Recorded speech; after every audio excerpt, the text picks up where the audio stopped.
Assalamualaikum warahmatullahi wabarakatuh. Halo semuanya, perkenalkan nama saya Dwi Mulyaningsih dengan NIM 2288240023 dari Pendidikan Sejarah Universitas Sultan Ageng Tirtayasa. Pada kesempatan kali ini, saya akan memaparkan hasil penelitian saya yang berjudul "Di Baliknya Nasionalisme Indonesia, Siapakah yang Tersisih dalam Masa Pergerakan Indonesia?".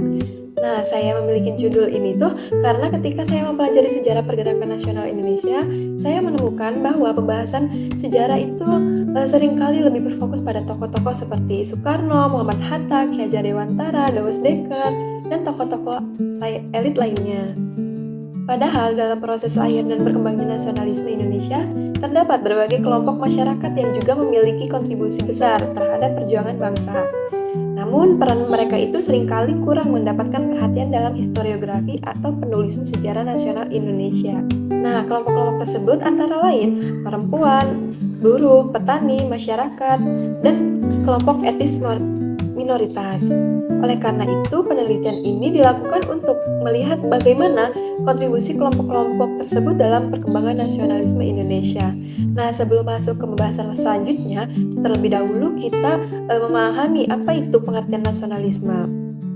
Jadi, nasionalisme itu merupakan kesadaran kolektif yang mendorong masyarakat untuk memiliki identitas bersama sebagai suatu bangsa serta memperjuangkan kepentingan politik yang sama.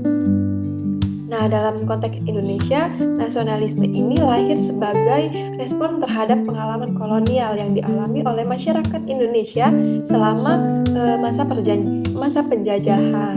Nasionalisme Indonesia ini berkembang melalui proses sejarah yang panjang. Selama masa kolonial, Belanda, masyarakat Indonesia ini mengalami berbagai bentuk ketidakadilan, baik dalam bidang ekonomi, sosial, maupun politiknya. Kondisi tersebut kemudian melahirkan kesadaran bersama bahwa masyarakat Indonesia ini memiliki nasib yang sama sebagai bangsa yang terjajah. Dalam historiografi nasional, perkembangan nasionalisme ini sering dikaitkan dengan berdirinya organisasi-organisasi modern seperti Budi Utomo pada tahun 1908 dan ada juga Sarekat Islam pada tahun 1912 dan Partai Nasional Indonesia. Nah, organisasi-organisasi tersebut ini dianggap sebagai pelopor lahirnya kesadaran kebangsaan Indonesia. Namun demikian, penelitian ini tuh menunjukkan bahwa nasionalisme Indonesia tidak hanya dibangun oleh kaum elit terdidik, tetapi juga banyak kelompok masyarakat lainnya yang memiliki kontribusi yang sangat penting dalam perjuangan melawan kolonialisme dan membangun kesadaran kebangsaan. Nah, berdasarkan latar belakang tersebut, penelitian ini memiliki 3 rumusan masalah. Yang pertama, siapa saja kelompok yang tersisih dalam narasi pergerakan nasional Indonesia. Yang kedua, bagaimana kontribusi kelompok-kelompok tersebut terhadap perkembangan nasionalisme Indonesia. Yang ketiga, mengapa kelompok-kelompok tersebut itu kurang mendapat perhatian dalam historiografi nasional Indonesia. Nah, untuk menjawab rumusan masalah tersebut, penelitian ini menggunakan metode sejarah menurut Kunto Wijaya yang terdiri dari 4 tahapan. Yang tahap pertama itu adalah heuristik atau pengumpulan sumber. Nah, tahap yang kedua itu ada kritik sumber, baik kritik eksternal maupun kritik internal. Nah, tahapan yang ketiga ini adalah interpretasi atau penafsiran terhadap fakta-fakta sejarah yang dapat diperoleh. Dan tahap yang terakhir itu adalah historiografi. Nah, historiografi ini yaitu penyusunan hasil penelitian dalam bentuk tulisan sejarah yang sistematis dan ilmiah. Sumber yang digunakan dalam penelitian ini tuh terdiri atas sumber primer dan sumber sekunder. Nah, sumber primer meliputi arsip, dokumen kolonial, serta kabar sejaman. Nah, banyak juga berbagai dokumen organisasi yang berkaitan dengan perkembangan nasionalisme Indonesia, sedangkan sumber sekunder ini dapat diperoleh dari buku, jurnal ilmiah, artikel akademik, dan penelitian terdahulu yang sangat relevan dengan topik penelitian. Nah, hasil penelitian ini menunjukkan bahwa terdapat beberapa kelompok yang seringkali terpinggirkan gitu dalam historiografi nasional Indonesia.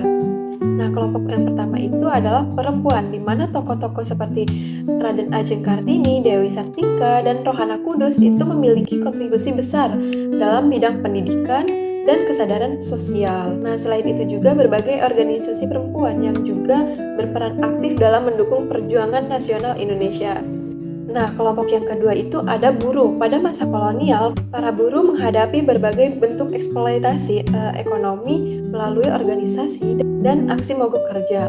Mereka turut memperjuangkan keadilan serta menyebarkan semangat perlawanan terhadap kolonialisme. Nah, kelompok yang ketiga itu ada petani sebagai kelompok terbesar dalam masyarakat Indonesia pada masa kolonial. Petani ini juga mengalami berbagai bentuk tekanan gitu akibat kebijakan ekonomi kolonial. Berbagai gerakan perlawanan petani menjadi salah satu bentuk untuk perjuangan perlawanan dominasi kolonial. Nah, kelompok yang keempat ini adalah masyarakat adat, di mana mereka berjuang mempertahankan tanah, budaya, dan identitas lokal dari berbagai kebijakan kolonial yang merugikan masyarakat adat.